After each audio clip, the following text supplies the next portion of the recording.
നമസ്കാരം, മലയാളി വാർത്തയിലേക്ക് സ്വാഗതം. 10 വർഷത്തിനിടെ കർണാടകയിൽ ബലാത്സംഗത്തിന് ഇരയായ പെൺകുട്ടികളുടെയും യുവതികളുടെയും 100ഓളം മൃതദേഹങ്ങൾ പുറംലോകമറിയാതെ കത്തിക്കാനും കുഴിച്ചുമൂടാനും താൻ നിർബന്ധിതരായിട്ടുണ്ട് എന്ന വെളിപ്പെടുത്തലുമായി മുൻ ശുചീകരണ തൊഴിലാളി രംഗത്ത് വരികയാണ്. ധർമ്മസ്ഥല ക്ഷേത്രം ഭരണസമിതിക്ക് കീഴിലാണ് ഇയാൾ ശുചീകരണ തൊഴിലാളിയായി ജോലി ചെയ്തു വന്നത്. താനും കുടുംബവും കൊല്ലപ്പെടുമെന്ന ഭയം ദിവസവും വേട്ടയാടപ്പെടുന്നുണ്ടെന്നും ദളിത് ശുചീകരണ തൊഴിലാളിയായ ഇദ്ദേഹം പറയുകയാണ്.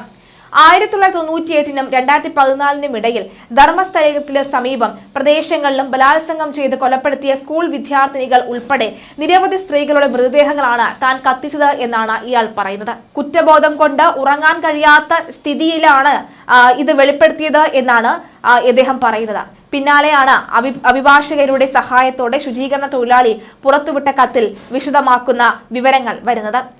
ദക്ഷിണ കർണാടകയിൽ ദീർഘകാലമായി ശുചീകരണ തൊഴിലാളിയായിരുന്ന വ്യക്തിയാണ് വെളിപ്പെടുത്തൽ നടത്തിയിരിക്കുന്നത്. രാജസ്വ ഗൌഡ, സച്ചിൻ ദേശ്പാണ്ഡെ എന്നീ അഭിഭാഷകരുടെ സഹായത്തോടെയാണ് ഇയാൾ കത്ത് പുറത്തുവിട്ടിട്ടുള്ളത്.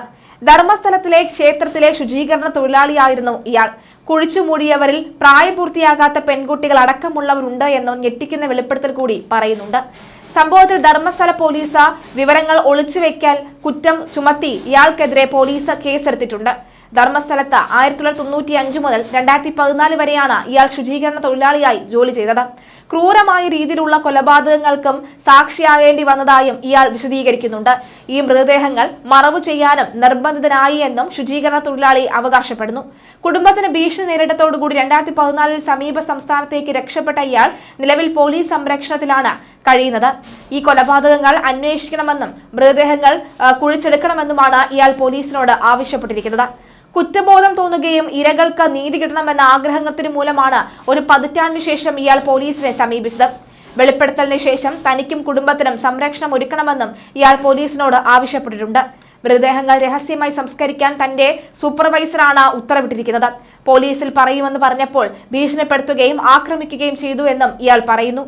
വെളിപ്പെടുത്തൽ നടത്തിയ വ്യക്തി ആരെന്ന് പറയരുത് എന്ന് പോലീസിനോട് പറഞ്ഞിട്ടുണ്ട്. കോടതിയിൽ നിന്ന് ആവശ്യമായ അനുമതി നേടിയ ശേഷം ഞങ്ങൾ കേസ് രജിസ്റ്റർ ചെയ്തു. ദക്ഷിണ കന്നഡ പോലീസ് സൂപ്രണ്ട് അരുണാണ് ഇതിനെക്കുറിച്ച് പറയുന്നത്. യൂണിഫോം ബാഗും ഉൾപ്പെടെയുള്ള സ്കൂൾ വിദ്യാർത്ഥിനിയുടെ മൃതദേഹം കത്തിച്ചത്. വസ്ത്രം ധരിക്കാത്ത സ്ത്രീകളുടെ മൃതദേഹങ്ങളാണ് കണ്ടിരിക്കുന്നത്. ആത്മഹത്യയോ മുങ്ങിമരണമോ ആയിരിക്കുമെന്നാണ് ആദ്യം കരുതിയിരുന്നത്. എന്നാൽ ചില മൃതദേഹങ്ങളിലെ ലൈംഗിക അതിക്രമം നടന്നതിന്റെ പാടുകളും മറ്റും കണ്ടു തുടങ്ങിയതോടുകൂടിയാണ് സംശയം തോന്നിയതെന്നും ഇയാൾ വെളിപ്പെടുത്തി. ഒരു സംഭവം എന്നേക്കുമായി വേട്ടയാടുന്നു. 2010 കല്ലേരിയിലെ ഒരു പെട്രോൾ പമ്പിൽ നിന്ന് ഏകദേശം 500 മീറ്റർ അകലെ 12നും 15നും ഇടയിൽ പ്രായമുള്ള പെൺകുട്ടിയെ മരിച്ച നിലയിൽ കണ്ടെത്തി. അവൾ സ്കൂൾ യൂണിഫോം ധരിച്ചിരുന്നു. അവളുടെ പാവാടയും അടിവസ്ത്രവും മൃതദേഹത്തിൽ ഉണ്ടായിരുന്നില്ല. ലൈംഗിക അതിക്രമം നടന്നതിന്റെയും കഴുത്ത് നെരിച്ചതിന്റെയും അടയാളങ്ങൾ ശരീരത്തിൽ ഉണ്ടായിരുന്നു. ഒരു കുഴി കുഴിച്ച സ്കൂൾ വിദ്യാർത്ഥിനിയുടെ മൃതദേഹം സ്കൂൾ ബാഗിനോടൊപ്പം തന്നെ കത്തിക്കാൻ നിർബന്ധിതനായി ഞാൻ എന്നാണ് അദ്ദേഹം പറയുന്നത്. ആദ്യത്തെ തവണ മൃതദേഹം മറവു ചെയ്യാൻ വിസമ്മതിച്ചതിന് പിന്നാലെ സൂപ്പർവൈസർ ക്രൂരമായി ആക്രമിക്കുകയും കൊല്ലുമെന്ന് ഭീഷണിപ്പെടുത്തുകയും ചെയ്തിരുന്നു. മൃതദേഹങ്ങളിൽ ചിലത് ഡീസൽ ഉപയോഗിച്ച് കത്തിച്ച് കളയുകയും ചെയ്തു എന്നാണ് അദ്ദേഹം പറയുന്നത്. വിസമ്മതിച്ചതിന് പിന്നാലെ തന്നെ കുടുംബത്തിലെ പെൺകുട്ടിയെ പീഡിപ്പിക്കാനുള്ള ശ്രമം നടന്നുവെന്നും ഇതോടെയാണ് ഗ്രാമത്തിൽ നിന്ന് ഒളിച്ചോടിപ്പോയത്. ശക്തമായ ആളുകളാണ് കൊലപാതകത്തിന് പിന്നിലെന്നും ശുചീകരണ തൊഴിലാളി ആരോപിക്കുന്നുണ്ട്. പോലീസ് സംരക്ഷണം നൽകിയാൽ കൊലപാതകം ചെയ്തത് ആരാണെന്ന് വ്യക്തമാകുന്നില്ല എന്നും അഭിഭാഷകരുടെ സഹായത്തോടെ ശുചീകരണ തൊഴിലാളി വിശദമാക്കുകയാണ്. മറവ് ചെയ്ത മൃതദേഹങ്ങളിൽ ഏറിയ പങ്കും യുവതികളുടെ തന്നെയാണ്. ലൈംഗിക പീഡനത്തിന് ശേഷം കഴുത്ത് നെരിച്ച് കൊലപ്പെടുത്തിയ നിലയിലാണ് മൃതദേഹങ്ങൾ ഉണ്ടായിരുന്നത്. അന്ത്യകർമ്മങ്ങൾ പോലും ചെയ്യാതെ മറവ് ചെയ്യാത്തതിനാലാണ് മരിച്ചവരുടെ ആത്മാക്കൾ തന്നെ വേട്ടയാടുന്നു എന്നാണ് ഇയാൾ വിശദമാക്കുന്നത്.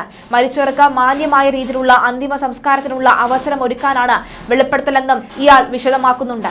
വെളിപ്പെടുത്തലിൽ കോടതി അനുമതി തേടി അന്വേഷണത്തിൽ ഒരുക്കുകയാണ് കർണാടക പോലീസ്. സത്യത്തിൽ നമുക്ക് കേട്ടാൽ ഒരു സിനിമാ കഥ പോലെ തോന്നിക്കുന്നതാണ്. ഒരു പ്രദേശം മുഴുവനും, ആ പ്രദേശത്തിനടിയിൽ മുഴുവനും ഉള്ളത് ലൈംഗികമായി ക്രൂരമായി അതിക്രൂരമായി കൊല ചെയ്യപ്പെട്ട പീഡിപ്പിക്കപ്പെട്ട പെൺകുട്ടികളുടെ മൃതശരീരമാണ് എന്നുള്ളതാണ്. മൃതശരീരങ്ങൾ ചിലത് പാതി കത്തിച്ച നിലയിൽ, പാതി അഴുകിയ നിലയിലും പൂർണ്ണമായി കത്തിച്ച നിലയിലും ഒക്കെയാണ് കാണപ്പെടുന്നത് എന്നുള്ളതാണ്. സത്യത്തിൽ മരവിപ്പ് തോന്നുന്നുണ്ട് ഈ ഒരു വാർത്ത കേൾക്കുമ്പോഴും വായിക്കുമ്പോഴും ഒക്കെ തന്നെ. എന്തായാലും തുടർ നടപടികൾ ഉണ്ടാകുമെന്നാണ് നമുക്ക് നിലവിൽ മനസ്സിലാക്കാൻ സാധിക്കുന്നത്.